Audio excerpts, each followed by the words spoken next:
WrestleMania 39 is less than 2 months away, and WWE has already made 2 matches official for the grandest stage of them all.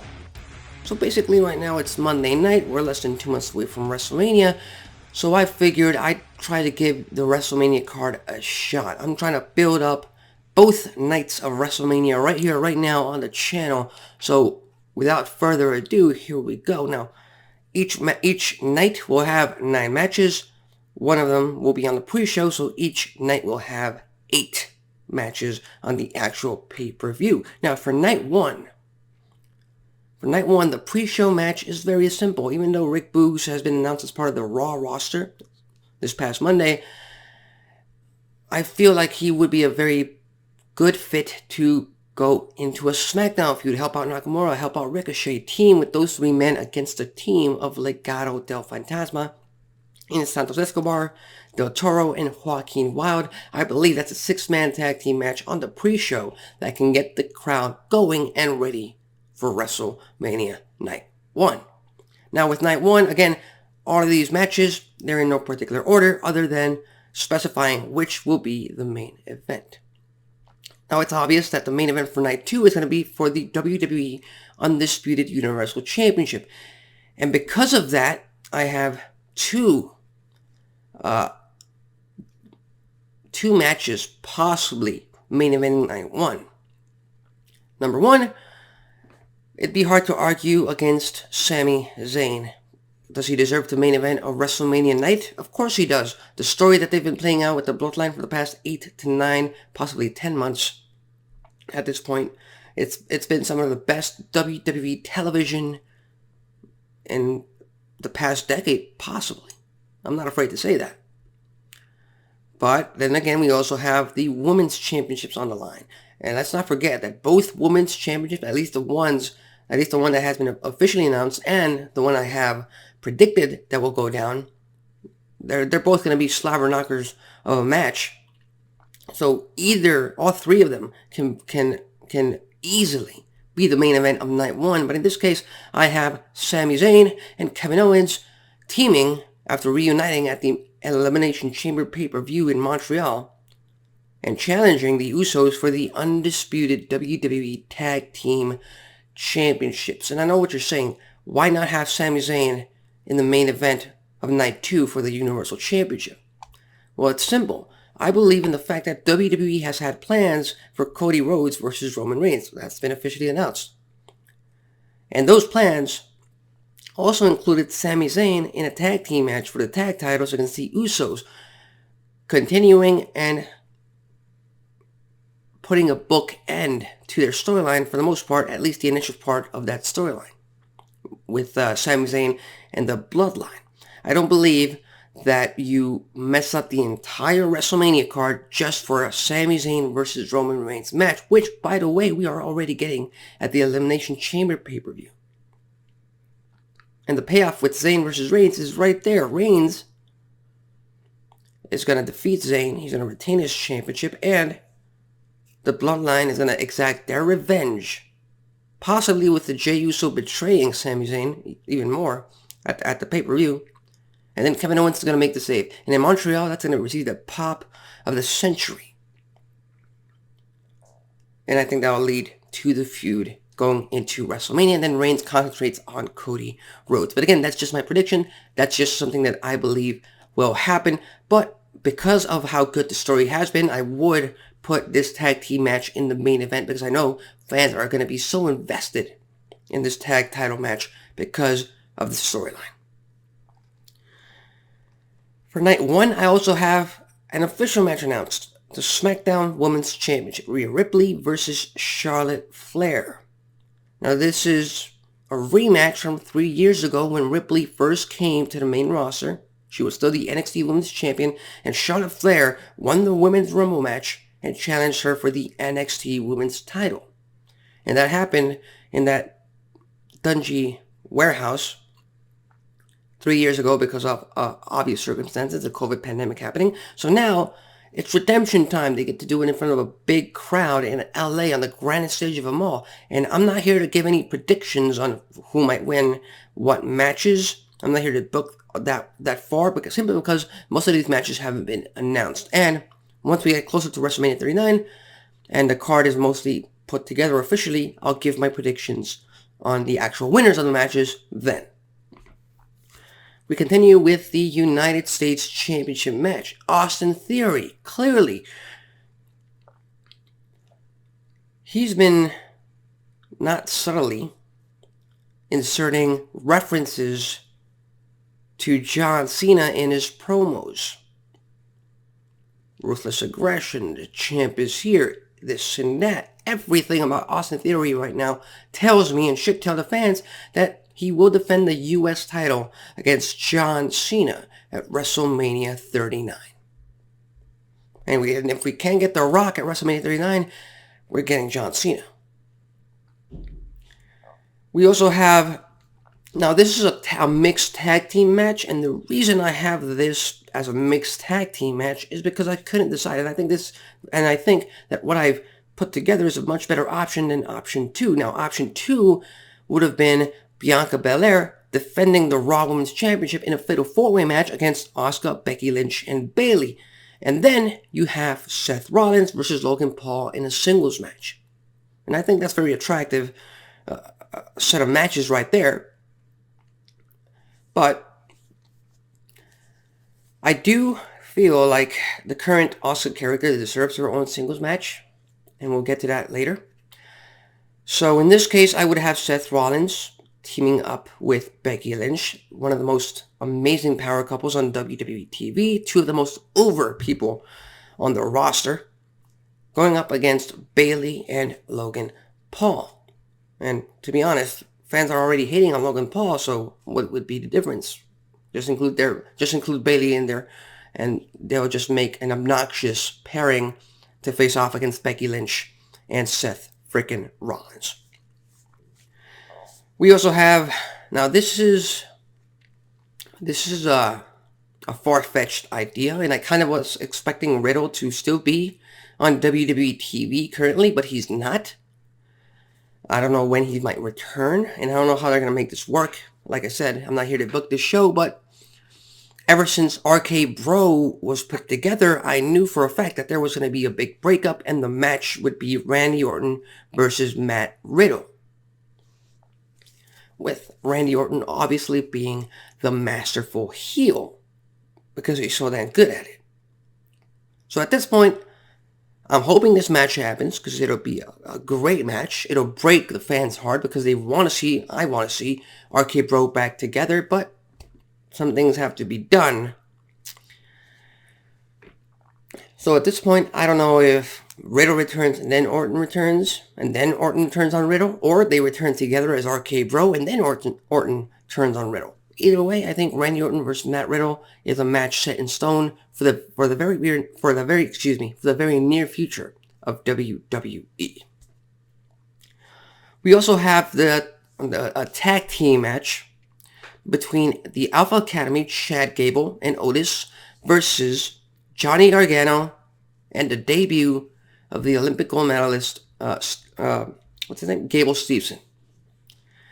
And the reason I'm pairing Steveson with Gargano is because Steveson is brand new to WWE TV. He will obviously debut as a babyface. Fans are going to cheer him because of his past with the Olympic team. But he can't really carry a feud or a rivalry just yet, especially not heading into WrestleMania. But you do want to have him on the show because he is going to bring headlines, and he is an important part of what WWE is trying to build towards the future. Now, the reason I have him with Johnny Gargano is because Johnny Gargano knows the ins and outs of the WWE and wrestling pretty much. There's a reason they call him Johnny Wrestling. And not only that, Johnny Wrestling with Dexter Lumis can carry the babyface and the entertainment part of this feud against the Alpha Academy, so Gable Steveson can just concentrate on working the WWE style, being at WrestleMania, enjoying that moment, getting that experience.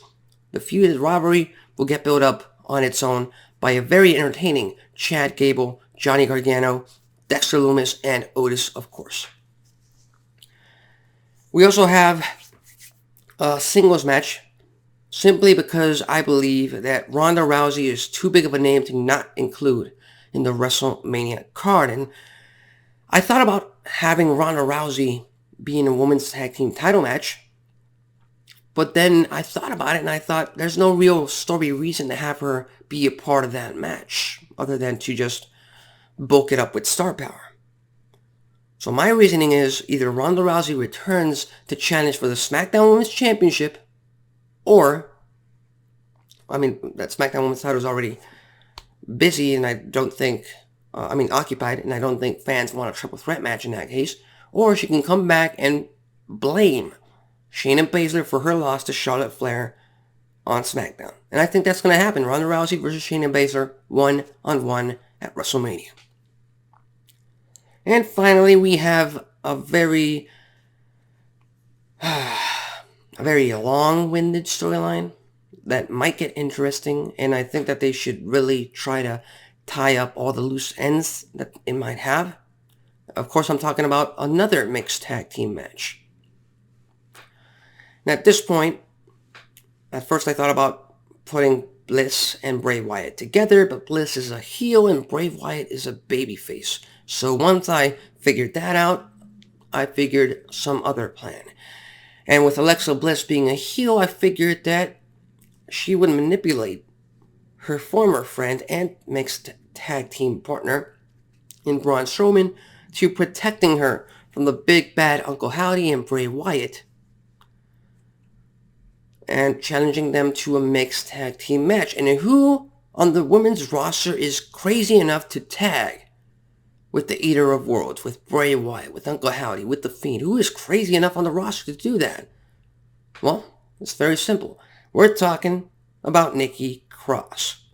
So Bliss and Strowman versus Bray Wyatt and Nikki Cross. And again, Nikki Cross and Alexa Bliss have history too. Let's not forget that. So I think that would be a very good mixed tag team match at WrestleMania. Now, let's get into night 2. And obviously the main event for night 2, it's already been announced. It's for the WWE Undisputed Universal Championship. Roman Reigns defends against the winner of the 2023 Royal Rumble match, Cody Rhodes. I don't think that changes. And again, I'm not going to get into any predictions on who might win this match. So that's set in stone. I don't think that changes. We'll just see what happens, what goes down heading into WrestleMania. The pre-show match for WrestleMania 39 Night 2. Now, I do have another multi-men tag team match penciled in for Night 2. But then I thought Night 2 is pretty heavy on singles matches. So in that case, I'm just going to take one of the singles matches and put it on the pre-show. And it pains me to do it because I love what he's been doing so far, but somebody's got to be on the pre-show. And I don't think the feud or rivalry between LA Knight and Karrion Kross can build up to the point where WrestleMania 39 matters for it. But the promos are going to be damn entertaining between LA Knight, Kross, and Scarlett. So, yeah. We also have Asuka challenging the brand new and improved Asuka character against Bianca Belair for the Raw Women's Championship. And Bianca Belair has been on a roll ever since she won the Raw Women's Championship. I don't think she's lost it since last year's WrestleMania. So that's also one of the reasons why I didn't put her in a Fatal 4-Way, because I thought, well, Bianca's been on such a roll that she needs an opponent that will actually take her down. And the returning Asuka, that Kana character, that's going to be it. That's going to be it. That's going to be the return of the Empress of Tomorrow, the badass, the killer in Asuka. And unfortunately, Bianca Belair, she's going to have to take the loss. But it won't hurt her, because she is the EST and she's already cemented her legacy in WWE. And again, I know I said I wasn't going to get into predictions, but I just think that one's obvious as well. We also have a triple threat match for the Intercontinental Championship. Now, a lot of fans want another rematch between Gunther and Sheamus, much like they had at Clash at the Castle. But let's not forget, Sheamus and McIntyre are a tag team right now. And due to their interaction during the Royal Rumble match, I did think about Gunther versus Lesnar for the Intercontinental title, but, that also breaks up more matches down the card, and I don't want to do that. So in this case, I'm putting up Gunther versus Sheamus versus Drew McIntyre in a triple threat match for the Intercontinental Championship. Speaking of the Beast, Brock Lesnar. Well, he's going to have a pretty simple, straightforward match on the grandest stage of them all against Bobby frickin' Lashley. I mean, that match markets itself. 1-on-1 at WrestleMania. What more do you want? No. Will the Hurt Business be involved? MVP, Omos, Cedric Alexander, Shelton Benjamin. Who knows? We'll just have to wait and see what other layers they add to this story. But I think that match is pretty much a given at WrestleMania 39. We also had the tag team title match for the women's division side of things. And that's Damage Control and Dakota Kai and Io Sky facing off against a team. The reason I say a team is because the WWE Women's Tag Team Division is, well, it's pretty much non-existent at this point. There's no tag teams. I literally looked at the roster. There's nothing there to challenge Damage Control, and that's on the creative side on WWE to fix that thing. But then, I thought, well, Liv Morgan is such a big star that she needs to be on the WrestleMania card no matter what. And what better tag team tandem to randomly put together than the craziness of Liv Morgan with the powerhouse that is Raquel Rodriguez to challenge Damage Control for the tag team titles at WrestleMania 39. So, I put 2 and 2 together, and there we go. We also have a singles match that I'm hoping goes well because Rey Mysterio is involved. And the story's already kind of writing itself. It's Dominic Mysterio versus Rey Mysterio, father versus son, the real ending to this entire story. Again, enough said about that. I'm loving Dominic's gimmick. He pretty much has applied the Chris Jericho effect on it, which is do and say and act something so ridiculous that it becomes funny and entertaining. And that is what Dominic Mysterio is doing with his whole jail gimmick, prison Dominic gimmick that he has, which is very entertaining. So, yeah. But at WrestleMania, he might get got by Rey Mysterio, by his own father. We also have Finn Balor versus Edge. And the reason I have them put together is because there's really no other people that they can work with. There isn't.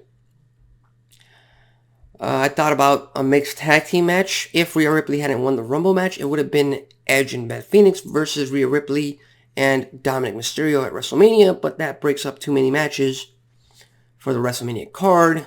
I don't see anybody on the roster. Maybe a returning Stone Cold coming back to tag with Edge against Finn Balor and Damian Priest.